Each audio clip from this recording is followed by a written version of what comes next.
All right, guys, and welcome back to Talk Sports with Rico. Today, I will be your host. Today's show, we are actually talking about exclusively the NFL here. We'll be talking about the QB free agent market here. We'll be talking about the Chicago Bears and whether they should actually trade their first round pick here, where they have the number one pick overall. And we'll also be talking about the landscape really of the quarterback and how that really goes into a franchise and how it can affect the franchise here with the draft combine coming up here starting Thursday, I believe. So before we actually jump into the content, guys, definitely make sure that you follow us here on YouTube. You can like us and subscribe us here, as this is episode 2 on YouTube. Remember, we are also on Spotify as well. So that link will be down below in the show notes there, where we actually drop a show every week there on Sunday. And just want to thank everybody out there who's actually listened to us and followed us here. So let's go ahead and actually jump into the first topic here. And that is, should the Bears trade the number one pick in the draft?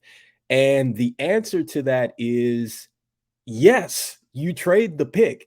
I mean, the Bears actually need a whole bunch of different things in order to kind of be a successful franchise. And to me, if you are not trading the number one pick in the draft, then what are you really going for? Are you going for another quarterback? Because that, to me, just I think that would signify just a bad look for the Bears. Because when you look at Justin Fields, he's completed 60% of his passes. More importantly, he has come off 1,000-yard rushing season here. There is only one other quarterback that has done that twice, and that is Lamar Jackson, who we will talk about here shortly. But he has 17 TDs. He's 60% from the field, or 60% as far as passing the football, and he's thrown for 24 touchdowns as well here. So, listen, Justin Fields, to me, when we start to now categorize quarterbacks and you look at Jalen Hurts, okay?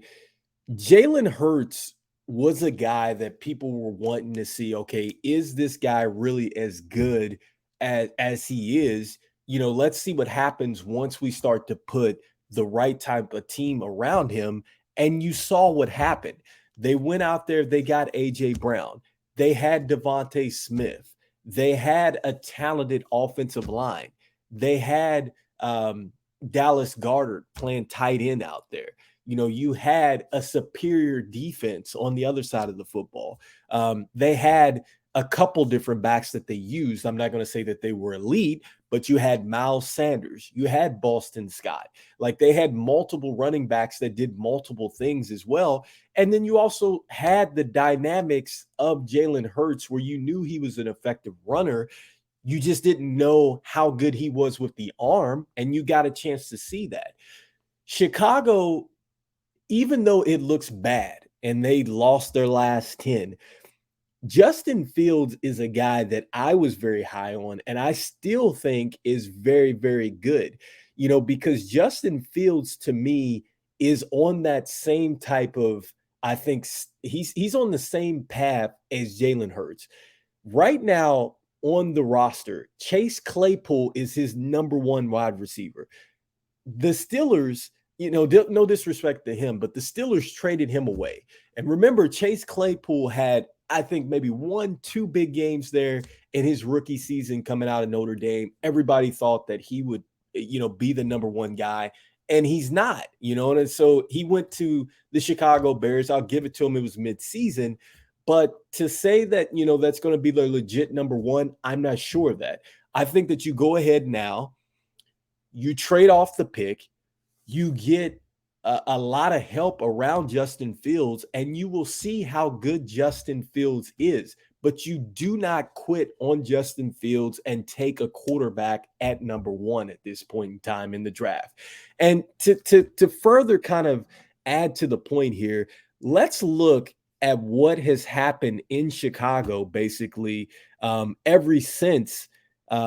essentially ever since he is kind of taken over, and you can kind of see for yourself just pretty much how much of a revolving door it has been here. So you look at this, over the past couple seasons here, I went back and I looked at the last 10 years for the Chicago Bears, the last 10 years of the Chicago Bears, and we have looked at all the quarterbacks that have actually been out here. And look at this. You have Nick Foles, Jay Cutler, Brian Hoyer, Matt Barkley, Cal Orton, Rex Grossman, Jim Miller, Shane Matthews, Greg Krenzel coming out of Ohio State, Cade McNown, Chris Chandler, Cordell Stewart.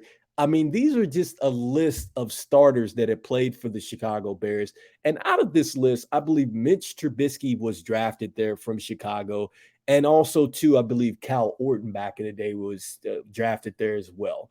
Rex Grossman, I know he was in, I think, somebody else's camp there. I'm not sure if he was drafted with the Chicago Bears. He might have been. But, when you look at the drafted quarterbacks here, out of the quarterbacks that were drafted, I think that Justin Fields is better than those quarterbacks, to be honest. I think that he's better than those quarterbacks. I think this is a guy that you definitely want to build around here.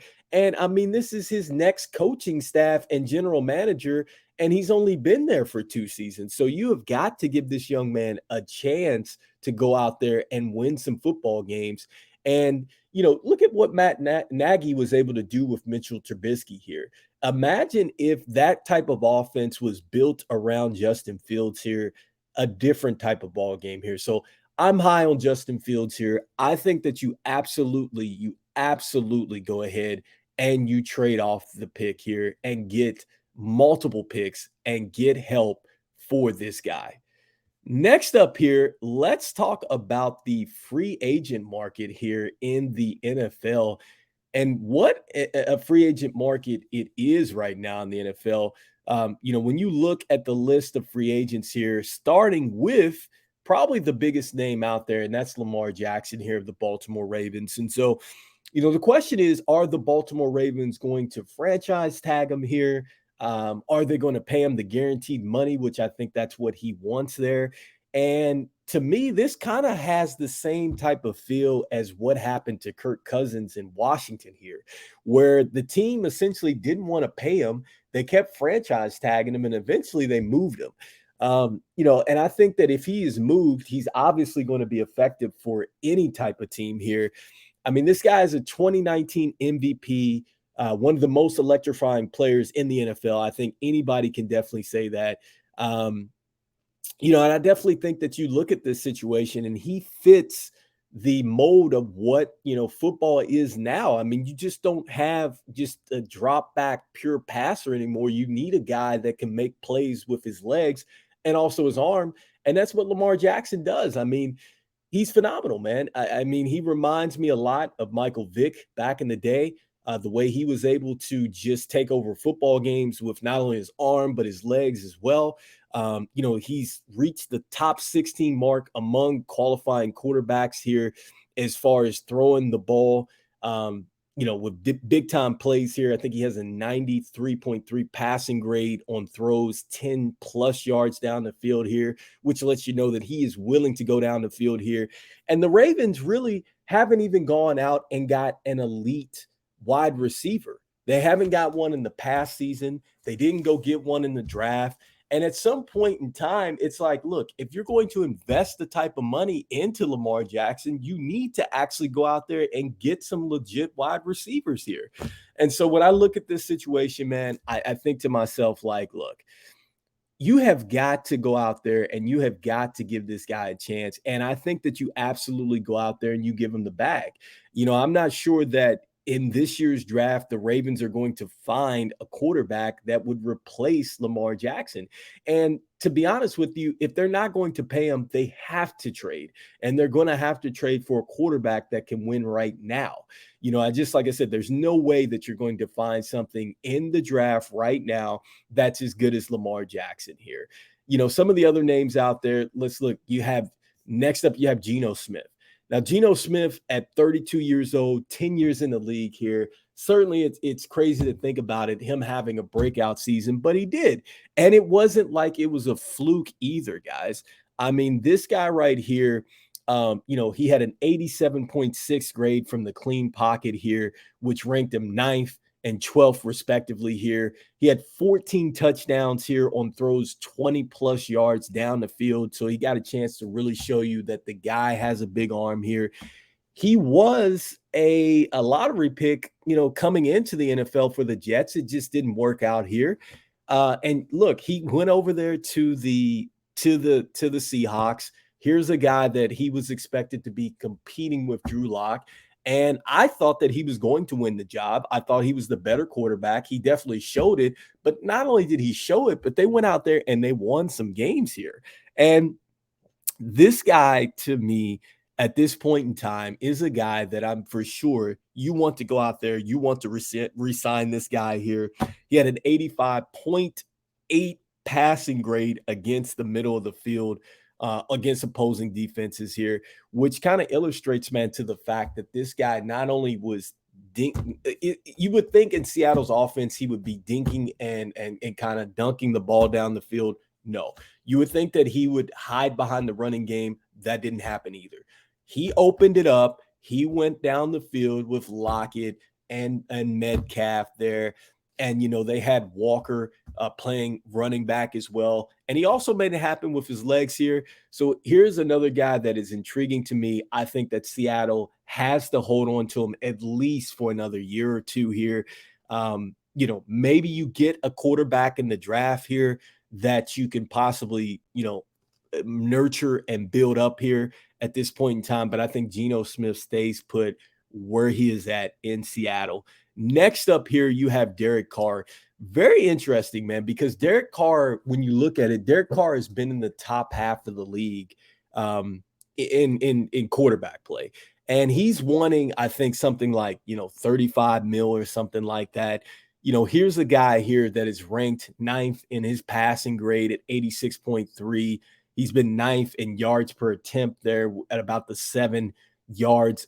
And he's also had a pretty good rate as far as big throws here. So here's a guy that's already visited with the Jets. He's already visited with the Saints. Washington just let go Carson Wentz here. And I think it makes a lot of sense to me that he would go either to the Saints or the Jets here, even though the Jets have been floating with the fact that they could possibly trade for Aaron Rodgers here, which in a lot of ways, to me, that reminds me a lot of what happened to Brett Favre in the last half of his career, where he basically forced his way out, or he was just kind of on the fence and they traded him to the Jets, where he played there. And then he got back into the division where ultimately he would finish up with the Minnesota Vikings. So interesting, man, to bring that up. I know that another thing that has kind of been mentioned is that Jordan Love was thinking about forcing his way out with a trade if Aaron Rodgers is brought back. And somebody had mentioned that, hey, he had been sitting for 4 years. And I'm like, so what? Aaron Rodgers sat for 3 years, and you've seen how well that worked out. So if Jordan Love is as good as he is, Jordan Love should just ride it out. I don't think Aaron Rodgers is going to be there that much longer. And if Jordan Love is as good as he says he is, then he'll have commanded the franchise just like Aaron Rodgers, just like Brett Favre, and we get a chance to see how good he is. But I think that this is probably the best case scenario for him, is to actually stay put in Green Bay. And then with Derek Carr, I think the best case scenario is for him to go to the Jets. I think the Jets have an elite running game when you look at Breece Hall and you look at all the runners that they have. Obviously, I think that they're going to get better from a passing standpoint. I did like what they had with Corey Davis over there. I did like Garrett Wilson. That guy was dynamite as well. And, I think Derek Carr is serviceable, man. He can run. He also has he doesn't have a lack of arm strength, and he should be able to power the ball out there in the cold weather. And he has a pretty decent defense as well. I think a lot of times the Jets just needed a quarterback basically to kind of get them over the humps here. So I think that that's a terrific situation for him. I think the next best scenario would probably be the Saints right now at this point in time. But if I were to bet on it, I think that Derek Carr would be the better fit, I think, for the Jets. Next up is another intriguing guy here, and that's Daniel Jones. When you look at Daniel Jones, it's man, he first of all, he switched agents. They say he wants $45 million. And I'm like, wow. you know, it, I'm not sure if he's worth that much money. I'm hoping that it's not him just basically really just kind of buying into the hype here with the new agent and everything like that. I'm not really necessarily sold on Daniel Jones. He's a guy to me that for sure he's in a let me, you got to show me kind of deal. Um, and granted, I will give this to him. He has not had a legit number one receiver over there. Okay. He has not had a legit number one receiver. I think their best receiver might be Saquon Barkley, to be honest with you, even though he doesn't play wide receiver. And so, you kind of wonder, okay, if Jones has a legit number one guy, that's one thing. And then the next thing is, okay, when you don't have a number one guy or when the offense is struggling, could he possibly win me some games just off his raw ability? And I'm not sure of that. He did look good, roughly towards the end. He had a 78.8 passing grade from week 10, kind of following down the stretch here. He had a pretty good completion rate here. He did get them to the playoffs. They look good there as well. So I'm not sold on Daniel Jones, man. I just think that he's not worth the 45 mil. But I also think too, the Giants, where else are they going to go? Unless they pull off a major trade, or they have something where they're going to get somebody in the draft or whatever the case may be. The best case scenario for Daniel Jones is probably to stay in New York. But just, man, at that price tag, that is going to be tough to really justify. Another guy that really nobody's talking about here on that list is got to be Jimmy Garoppolo. All Jimmy Garoppolo has done is win football games. Jimmy Garoppolo was winning well. Was winning with the 49ers here. But unfortunately, he ended up on the injured reserve yet again. And so, with that being said, man, Garoppolo, they said that they've moved on from him. They don't see a case where he's coming back. Not like Jimmy Garoppolo's done anything wrong here, but not a lot of people are talking about Jimmy G. And I would take Jimmy G right now. If you're looking for a veteran quarterback, you feel like you're a piece away, Jimmy Garoppolo is your guy. Now, is Jimmy Garoppolo a great fit for the Saints? Absolutely. Is Jimmy Garoppolo a great fit for the Jets? Absolutely. Is Jimmy Garoppolo possibly a fit for Green Bay if Aaron Rodgers leaves and they're not ready or sold on Jordan Love? That's a possibility. There was that possibility that he said that he was all but with the Carolina Panthers. They still need a quarterback, and it is reported that they probably will draft yet another quarterback. And so is Jimmy Garoppolo the guy that you feel like, hey, we have a couple great backs. We had a good defense here. We feel like if we get a good quarterback here, we're back winning games. And I mean, at some point, Coach Wilks had that team playing very well, even though they had traded McCaffrey away. And so if you think that Jimmy Garoppolo might be the difference, maybe it's time you go out there and get him. But I'm definitely not going to disregard Jimmy Garoppolo for sure. I think Jimmy Garoppolo is going somewhere. Las Vegas needs a quarterback. I think that's a terrific fit. I could definitely see him and Devontae Adams going to work out there. He's got Hunter Renshaw out there. He's got De'Aaron Waller out there. I know that they still have to figure out Josh Jacobs, but this defense was okay. This was a team that was in the playoffs, not last year, but a year ago. So I think that is an excellent fit if they go out there and they get a Jimmy Garoppolo, a guy that's going to be in a win now situation here.